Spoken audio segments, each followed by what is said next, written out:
Just to bring you some breaking news, we're getting reports from US media via what they're describing as a statement that Jimmy Carter, the former US president, the 39th US president, and also Nobel Peace Prize recipient, has died at the age of 100. He turned 100 in October, on the 1st of October. And sadly, it was only in November that he lost his wife, Rosalind. 77 years they were married, the longest marriage of a first couple. He served in the White House between 1977 and 1981. And as I said, he was the 39th President of the United States, starting his working career as a peanut farmer. He was a Democrat. His milestone 100th birthday was, as I said, in October.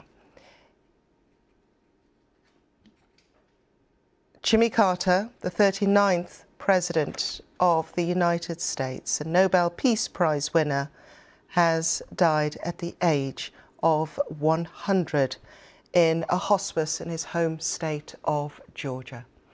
Gary O'Donoghue looks back on his life. As a candidate and as a president, I'll never tell a lie. That was the essence of Jimmy Carter. People may have questioned his ability, but not his honesty, sincerity and passion that propelled a peanut farmer to the presidency. He was born in the Deep South in Plains, Georgia. James Earl Carter cut short a promising naval career to return home after the death of his father. He turned the family business around. Growing peanuts made Jimmy Carter rich. Then came the lure of politics.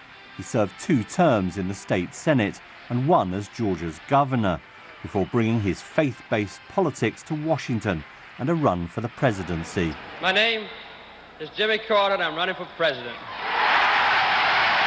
He campaigned on a pledge to bind America's wounds after Watergate and Vietnam. I, Jimmy Carter, do solemnly swear. It was a presidency that would be marked by one lasting foreign policy high and marred by a number of lows. In 1979, joining hands with Israeli Prime Minister Menachem Begin and Egypt's Anwar Sadat, sealing the Camp David peace accords was his finest hour. It's still America's most significant peacemaking moment in the Middle East. So let us now lay aside war. Let us now reward all the children of Abraham who hunger for a comprehensive peace in the Middle East. At home, he was an environmental pioneer, preserving huge tracts of land in Alaska and even installing solar panels at the White House. And an ardent feminist, he encouraged his wife to set up and run her own office in the White House, appointed women to his administration and declared women's rights are the fight of my life. But an energy crisis saw long lines at the pumps, while inflation was rising sharply, and his administration seemed listless, ill-equipped to cope. Worse would follow with the Iranian Revolution and the interminable hostage crisis that followed at the US Embassy in Tehran. 52 Americans were being held, and the commander-in-chief seemed out of his depth. A botched rescue attempt left 8 Americans dead. Against that background, there was no way he was going to win re-election. In the event, his loss to Ronald Reagan in 1980 was crushing. But Jimmy Carter was not about to disappear quietly into a gilded corporate post-presidential life. He brought his prestigious energy to human rights issues, setting up the Carter Center in Atlanta, campaigning across the world for democracy and justice.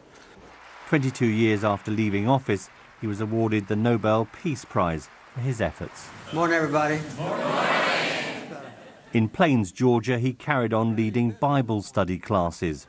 Only when he was past 90 would he tell a news conference with his trademark humour, dignity and humility, and without a shred of self-pity, that cancer had spread to his brain.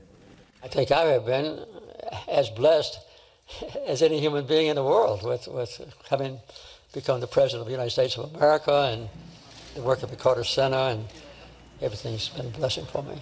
So I'm thankful. But Jimmy Carter carried on his work in the US and around the world, busy trying to make a difference right up to the very end.